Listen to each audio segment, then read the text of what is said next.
Hello my YouTube family, कैसे हैं आप सभी। डेली लाइफ विथ मीत में आप सबका बहुत बहुत स्वागत है। ये है 4 तारीख यानी आज सुबह मॉर्निंग का ही व्लॉग। और बस मैं आज मेरे व्लॉग की शुरुआत जो है ना वो गार्डन से हो रही है। प्यारे प्यारे गुड़हल के फूलों से हो रही है मेरे आज के व्लॉग की शुरुआत। और मुझे इतना अच्छे लग रहे थे ना, एकदम अट्रैक्ट करते हैं, अपनी तरफ खींचते हैं मुझे फूल बहुत पसंद हैं। तो बस मैंने थोड़ा सा व्लॉग बनाया। और मॉर्निंग में ना हमारे इधर इतनी बारिश गिर रही थी ना, आजकल रोज का हो गया है कि मतलब बारिश गिरनी ही गिरनी। रात को भी बारिश गिरती रही है और सुबह भी बारिश गिर रही थी। और मौसम ऐसा हो रहा है, कभी थोड़ी सी धूप निकल आती है और फिर बारिश गिरती है, फिर हुमस सी हो गई है घर के अंदर में। तो इससे क्या हो रहा है ना, बहुत बच्चे बीमार पड़ रहे हैं, बड़े भी बीमार पड़ रहे हैं, किसी को कोई प्रॉब्लम हो रही है, किसी को कोई प्रॉब्लम हो रही है। तो ये मौसम के चेंज होने से थोड़ा बहुत प्रॉब्लम हर किसी को लगी रहती है। और बस ये देखिए, यहाँ पे मैं शरण स्कूल जा चुका था और बस मैं यहाँ बना रही थी नाश्ता। और नाश्ते में मैं आज बना रही थी पोहे। तो पोहा मैंने भिगो लिया था। और मेरा जो शरण है ना, आज उसने अपना टिफ़िन खुद ही तैयार किया था। जैसे कि मैंने आपको बताया था ना कि मेरी तबीयत अभी थोड़ी ठीक नहीं रह रही है, तो आज शरण ने अपना टिफ़िन खुद ही तैयार किया। उसने अपने लिए पराठे बना लिए थे और सब्जी लेके चले गया था। पराठे और सब्जी पहले की बची हुई थी तो वो सब्जी ले गया था। और उसके बाद मैं उठी और फटाफट मैं घर के कामों में लग गई। जल्दी उठ के काम निपटाने थे आज। तो जैसे तैसे मैंने घर के फटाफट काम निपटाए, झाड़ू पोछा वगैरह निपटाया। उसके बाद मैं नाश्ता बनाने लग गई। फिर मैंने नाश्ते में पोहे बनाए। और शरण के लिए भी ना, मेरे शरण को पोहा बहुत ज़्यादा पसंद है, तो मैंने उसके लिए ना अलग से सादा वाला पोहा भी बना के रख दिया था, क्योंकि मुझे जाना था डॉक्टर के पास। जैसे कि मैंने आपको कल वाले व्लॉग में बताया था कि मेरी तबीयत ठीक नहीं चल रही है, तो इस वजह से मुझे मतलब हॉस्पिटल जाना था। तो जाने में भी 1 घंटा लग जाता है। तो जाना आना तो वही मतलब 10:15 10:30 तक निकलना पड़ता है यहाँ से। तब जाके वहाँ फिर नंबर लगता है, फिर नंबर का वेट करते हैं, नंबर आता है, फिर दिखा के घर आते तक 2-2:30 बज जाते हैं। तो बहुत लंबा टाइम हो जाता है। तो नाश्ते के साथ ही ना मैं खाने की भी तैयारी कर रही थी। और जो झाड़ू पोछा वगैरह था ना, वो सब मैंने सुबह जल्दी निपटा लिया था उठकर।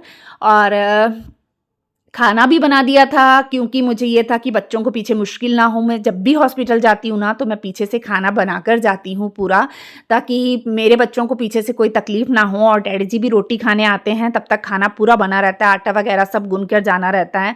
तो मैंने ना राजमा रात को भिगोए थे, तो मैंने राजमा भी एक तरफ बॉईल होने के लिए रख दिए थे, नमक और हल्दी डाल के। और एक तरफ पोहा बना लिया था। उसके बाद मैंने शरण का पोहा बना लिया। उसके बाद फिर जब दोनों चीज़ें तैयार हो गई ना, मतलब वो भी बॉईल हो गए राजमा, उसके बाद मैंने बीन्स जो है ना, बीन्स कट कर ली। तो मैं डैडी जी के लिए बीन्स बना रही थी, क्योंकि राजमा डैडी जी नहीं खाते, और वैसे भी मसाले वाली चीज़ें डैडी जी नहीं खा रहे हैं।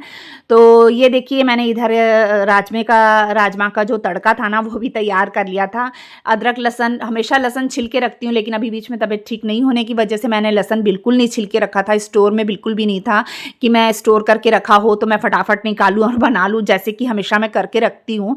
तो मैंने फटाफट लहसुन छीला, अदरक छीला, प्याज छील के फटाफट उसका तड़का लगाया पीस के। और फिर उसके बाद में जब वो भुन गया, फिर मैंने टमाटर डाल दिया। टमाटर डालने के बाद मिर्च और गरम मसाला इसमें डाल दूँगी, और नमक और हल्दी मैंने उसमें डाल ही दी थी। मेरे ये 4 ही मसाले हैं जो ज़्यादातर मैं यूज़ करती हूँ।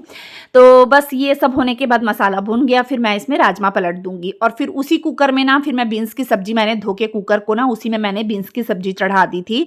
और चढ़ाने के बाद साथ में ही मैंने मतलब चाय भी बना ली थी, और साथ में सबको नाश्ता भी दे दिया था। और एक तरफ मैंने राइस भी बनने के लिए रख दिए थे, और आटा भी गूंद कर तैयार कर दिया था, कि मतलब आऊँगी तो मतलब ज़्यादा कुछ करना ना पड़े। लेकिन मुझे बाद में पता चला कि डैडी जी भी साथ में जा रहे हैं। तो ऐसा था, मतलब ये टेंशन थी नहीं थी कि मतलब डैडी जी पीछे से आएंगे तो रमन रोटी बनाकर देगा, तो पता नहीं, बच्चे बनाते हैं तो थोड़ी सी रोटी सूख जाती है, जैसे है ना, होता ही है बच्चों के हाथ का और अपने हाथ में फ़र्क रहता है, जैसे अपन बनाते हैं। तो डैडी जी भी आज मेरे और इनके साथ गए थे डॉक्टर के पास में, कि मतलब मेरी तबीयत इतनी ख़राब हो गई ना बहुत ज़्यादा, तो इस वजह से डैडी जी भी गए थे। तो सर ने तो जैसे अभी ईसीजी वगैरह के लिए भी कहा है कि ईसीजी वगैरह करवा लो, क्योंकि बीपी एकदम से हाई हो जा रहा है और एकदम से लो हो जा रहा है। और हार्ट बीट 144 के करीब चल रही है, आसपास चल रही है, अभी भी मतलब कम हो ही नहीं रही है। तो इस वजह से ना, मतलब सर ने कहा कि आप लोग ईसीजी वगैरह करवा लीजिए, और उसके बाद जो भी रिपोर्ट आती है फिर मैं देख कर बताता हूँ। और दवाई का भी मैंने सर को बताया कि मुझे अभी मतलब बहुत चक्कर आ रहे हैं, बहुत घबराहट हो रही है और इस तरीके की प्रॉब्लम आ रही है। तो उन्होंने कहा कि अभी प्रॉब्लम थोड़ी बढ़ी हुई है, मैं देखता हूँ, आप लोग ईसीजी वगैरह करवा लीजिए, सारे टेस्ट करवाने के बाद आइएगा, फिर मैं आपको बताऊँगा कि क्या करना है आगे, किस तरीके की दवाई। तो अभी उन्होंने डोज़ चेंज किया, मतलब दवाई चेंज की है थोड़ी-सी। तो बस उसके बाद हम आ गए थे, मतलब कितने बजे तक आ गए थे, मेरे ख़्याल से 2 बजे कुछ आ गए थे, 2 सवा 2 बजे तक। फिर तैयारी तो मैं करके गई थी, बस आई मैं, लस्सी जो थी वो रमन ने बना दी थी फटाफट डैडी जी के लिए।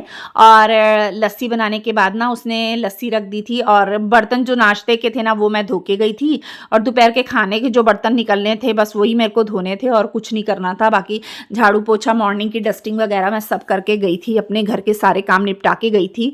तो बस आई हूँ, तो बस मैं यहाँ, मैंने बस फुलके सेकने थे, फुलके भी ज़्यादा नहीं सेकने थे, 2-4 ही फुलके सेकने थे। और यहाँ कोको भी मस्ती कर रहा था, कोको भी नीचे घूम रहा था, उसको मैंने थोड़ी देर पहले टमाटर भी खिड़की से खाने को दिया था। वो क्या, उसको प्यास लगी थी, दरवाज़ा मैंने आपको दिखाया था ना, दरवाज़ा अपने आप खोल के बाहर चले जाता है, तो बस वो दरवाज़ा खोल के बाहर चले गया, फिर खिड़की से आवाज़ लगा रहा मुझे, तो मैं बस उसको वहाँ से टमाटर दे दी, तो टमाटर खा रहा था।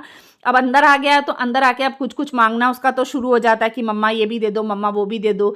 उसने गाजर खानी है, टमाटर खाना है, और उसने एप्पल खाना है, केला खाना रहता है, उसने आलू खाने रहते हैं, ये सब चीज़ें वो मांग मांग के खाता है। तो बस यही था मेरा छोटा सा ब्लॉग। कोशिश करूँगी कल आपको कुछ अच्छा देखने को मिले और कुछ नया देखने को मिले। तो चलिए मैं यहीं पे अपने ब्लॉग का एंड करती हूँ। अगर आपको मेरा ब्लॉग थोड़ा भी अच्छा लगा होगा तो प्लीज़ मेरे चैनल को सब्सक्राइब कर दीजिएगा, वीडियो को लाइक कर दीजिएगा, शेयर कर दीजिएगा और बेल आइकन को प्रेस कर दीजिएगा। मिलते हैं नेक्स्ट ब्लॉग में, तब तक के लिए बाय बाय।